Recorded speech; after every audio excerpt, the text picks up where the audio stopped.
Всем ассаламу алейкум, друзья. Лайфхак года, поилка для цыплят.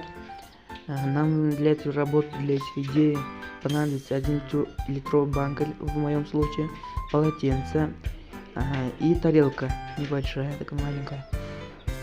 Надо сложить полотенце вот так и положить на горлышко банки, чтобы было слегка открытое место, а остальное место, чтобы было закрытым.